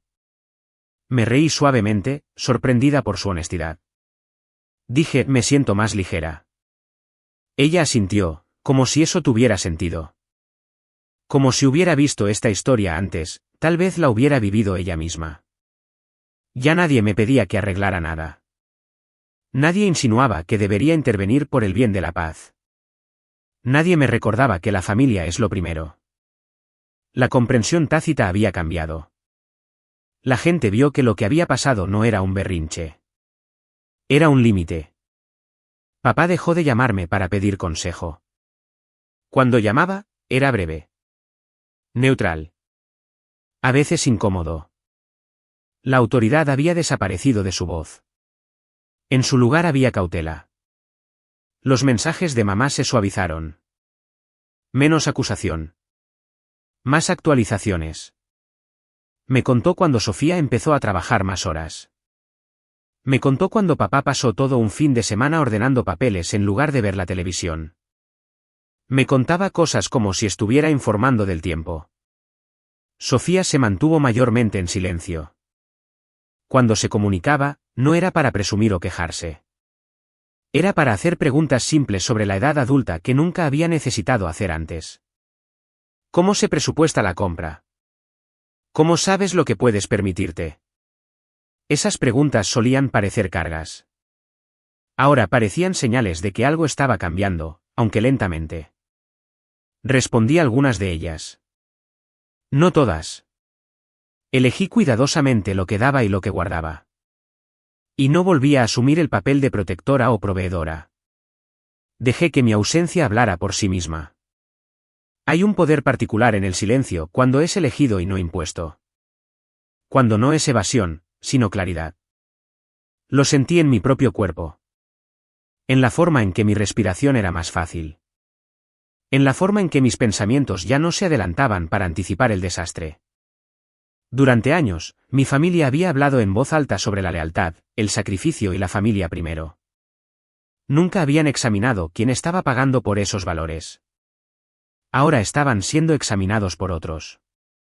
En silencio. Casualmente. En comentarios de pasada y cejas levantadas. Y no hice nada para acelerarlo. Viví mi vida. Trabajo. Amigos. Tardes que terminaban sin ansiedad. Mañanas que comenzaban sin pavor. El silencio alrededor de mi nombre cambió de tono. Ya no era agudo ni crítico. Era reflexivo. Curioso. A veces respetuoso. No necesitaba vindicación. No necesitaba disculpas. Necesitaba espacio. Y lo tenía. A medida que pasaban las semanas, me di cuenta de algo que me sorprendió. La historia ya no era mía para contarla o defenderla. Ahora les pertenecía a ellos. Y el silencio que guardaba estaba respondiendo a todas las preguntas que ellos no podían. La vida sin ser la red de seguridad no llegó de golpe. Vino en pequeños momentos que al principio parecían casi aburridos. La ausencia de crisis era tan desconocida que mi cuerpo no confiaba en ella. Me despertaba algunas mañanas con el corazón ya acelerado, preparándome para un problema que nunca llegaba. Luego me daba cuenta de que no pasaba nada. Iba a trabajar. Respondía correos electrónicos. Asistía a reuniones sin que la mitad de mi atención se desviara hacia mi teléfono. El constante ruido de fondo de la responsabilidad que me había seguido durante años se desvaneció lentamente, como un zumbido en los oídos que no notas hasta que se detiene. Mi jefe, Daniel, notó el cambio antes que yo. Una tarde, me pidió que me quedara después de una reunión. Su tono era casual, pero sus ojos estaban enfocados de una manera que me dijo que no era una charla trivial. Dijo que había estado observando mi trabajo de cerca. Dijo que últimamente parecía más presente. Más decidida. Dijo que me confiaba algo más grande. Sentí un destello de sorpresa, seguido de algo más cálido. Orgullo, tal vez. O alivio. Durante años, había sido competente. Fiable.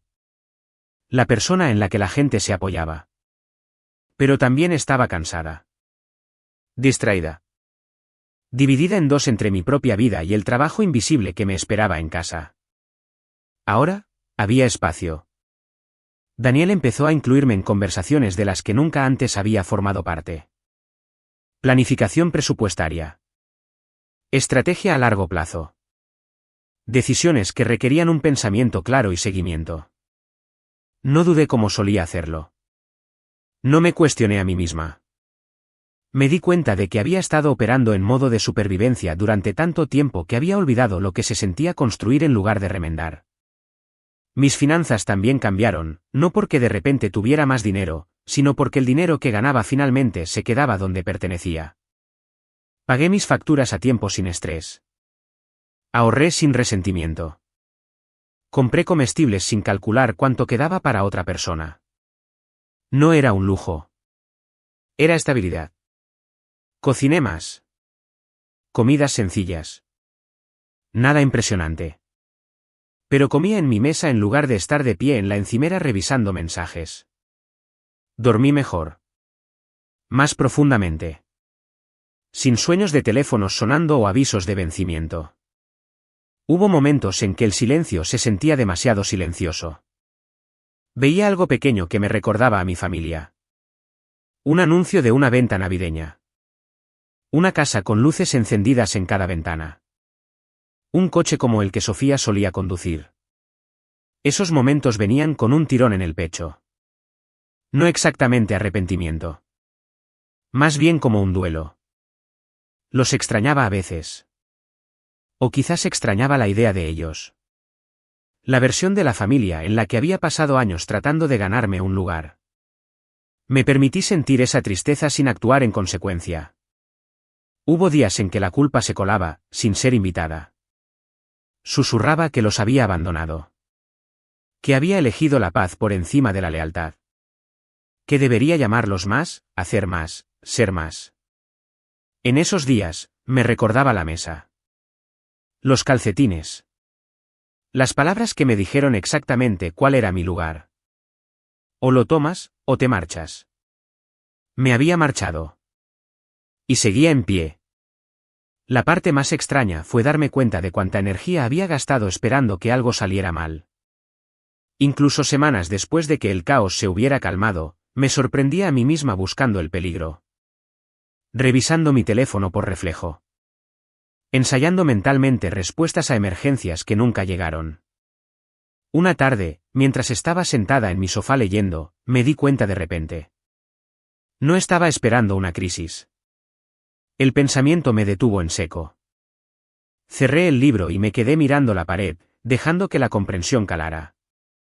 Durante la mayor parte de mi vida adulta, había vivido en un estado de anticipación, siempre lista para intervenir, siempre preparada para el impacto. Esa tensión lo había moldeado todo. Mis elecciones. Mis relaciones. Mi sentido de mí misma. Sin ella, me sentía más ligera y también insegura, como alguien aprendiendo a caminar sin armadura. Daniel volvió a hablar conmigo unas semanas después. Me preguntó cómo estaba, de verdad. No de la manera educada en que la gente pregunta cuando espera una respuesta educada. Dijo que parecía diferente, en el buen sentido. Le dije la verdad sin detalles. Dije que algunas responsabilidades personales habían cambiado. Dije que finalmente tenía espacio para concentrarme. Asintió como si entendiera más de lo que dije. La gente que ha vivido un poco suele hacerlo. En casa, mis rutinas se convirtieron en anclas. Café matutino junto a la ventana. Un paseo después de cenar. Música suave mientras limpiaba. Pequeños actos de cuidado para los que nunca antes había tenido ancho de banda.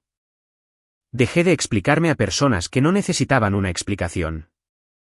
Cuando me llegaban noticias de la familia, venían indirectamente. Un mensaje de mamá sobre Sofía trabajando más horas.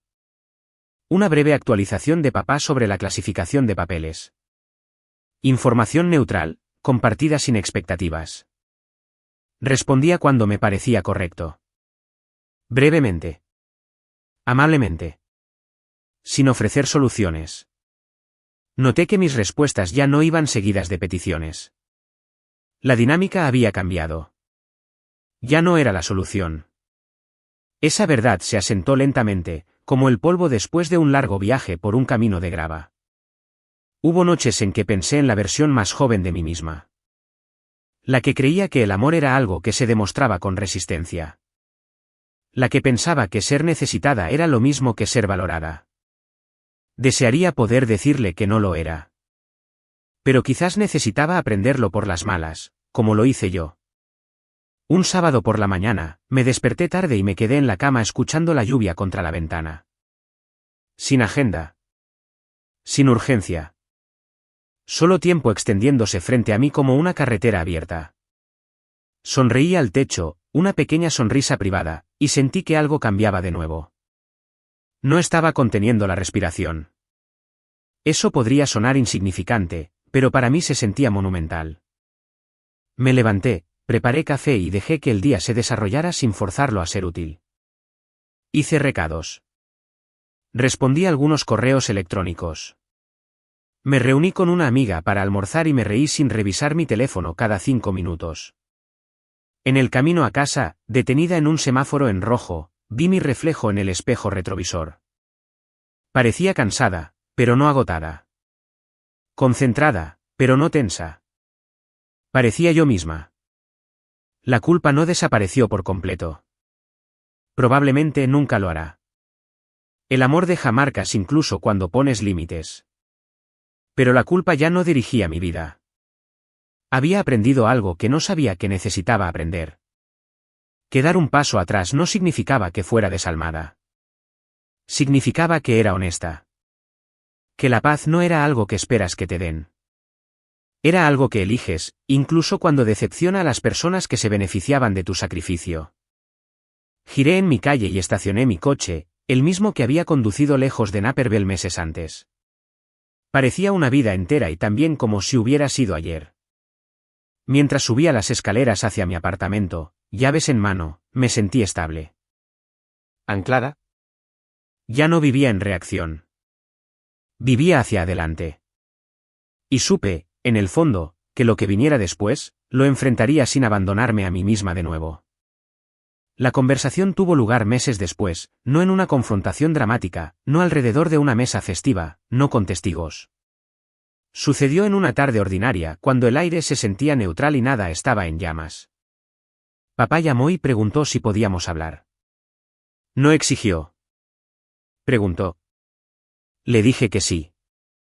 Nos reunimos en un pequeño restaurante a medio camino entre mi apartamento y la casa en Naperville.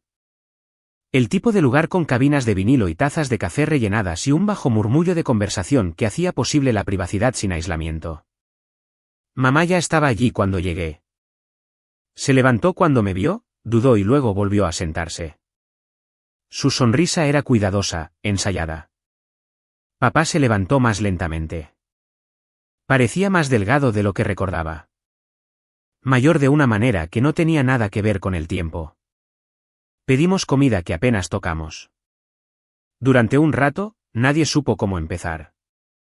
Hablamos de cosas neutrales. El tiempo. El tráfico. Un vecino que se había mudado. Fue incómodo, pero fue honestamente incómodo, no del tipo en que todos fingen que no pasa nada. Finalmente, papá se aclaró la garganta y se miró las manos. Dijo que quería explicar algo. Esperé. Dijo que compró el coche porque quería que Sofía se sintiera especial. Dijo que ella había hablado de ello durante mucho tiempo. Dijo que todas sus amigas parecían tener cosas que él nunca tuvo de niño, y quería darle algo que no pudo darse a sí mismo en ese entonces. Dijo que en ese momento le pareció lo correcto. Admitió que no lo pensó bien. Admitió que asumió que todo seguiría igual. Admitió que nunca me preguntó cuánto estaba cubriendo yo o cuán cerca estaban las cosas del límite. Dijo que pensaba que ser un buen padre significaba decir que sí. Las palabras cayeron silenciosamente entre nosotros. Mamá habló a continuación. Dijo que se rió esa noche porque no sabía qué más hacer. Dijo que vio los calcetines y se sintió incómoda, pero no quiso contradecir a papá delante de todos. Dijo que se dijo a sí misma que era solo una broma. No dijo lo siento. No directamente. Pero su voz se suavizó cuando dijo que desearía haberlo manejado de otra manera. Escuché. Eso era algo que había aprendido a hacer sin preparar una defensa. Papá continuó. Dijo que cuando los pagos se detuvieron, entró en pánico. Dijo que se sintió avergonzado, enojado y asustado. Dijo que se desquitó con todos los demás porque no sabía cómo enfrentar la verdad. Dijo que la verdad era que había estado dependiendo de mí sin reconocerlo nunca. Dejé que eso se asentara. Dijo que perder el coche había sido una llamada de atención. No solo para Sofía, sino para él.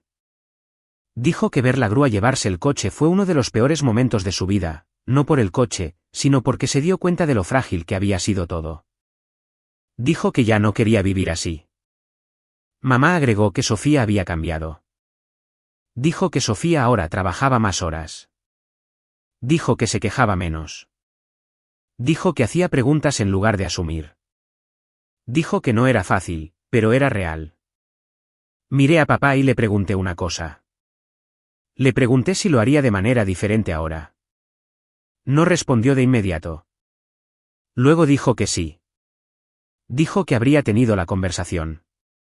Dijo que habría mirado los números. Dijo que me habría preguntado en lugar de asumir. Dijo que no me habría dicho o lo tomas, o te marchas. Eso fue lo más cercano a una disculpa que iba a obtener. Asentí. Les dije que no iba a volver a como eran las cosas. Les dije que no iba a gestionar sus finanzas ni a suavizar sus conflictos. Les dije que me presentaría como una hija, no como una red de seguridad. No discutieron. Papá dijo que lo entendía, aunque le tomó demasiado tiempo llegar allí. Terminamos nuestro café. Nos levantamos. Mamá me abrazó, brevemente, como si tuviera miedo de aferrarse demasiado. Papá me puso la mano en el hombro y apretó una vez. No fue un reinicio. Fue una tregua. La vida no se convirtió en un final ordenado después de eso. No nos convertimos en una familia perfecta. No borramos el pasado. Pero las mentiras se detuvieron. Sofía ya no flotaba por la vida asumiendo que alguien más la atraparía. Papá ya no fingía que todo estaba bien cuando no lo estaba. Mamá dejó de tomar a broma las cosas que debían enfrentarse. Y yo dejé de encogerme para hacer espacio a todos los demás. La familia es lo primero significa algo diferente para mí ahora. No significa sacrificarte hasta que no quede nada. No significa quedarte en silencio para mantener la paz. No significa ser la persona más responsable en la habitación mientras todos los demás disfrutan de los beneficios. Para mí, la familia es lo primero significa honestidad. Significa límites. Significa negarse a financiar la falta de respeto. Significa elegir la integridad por encima de la aprobación.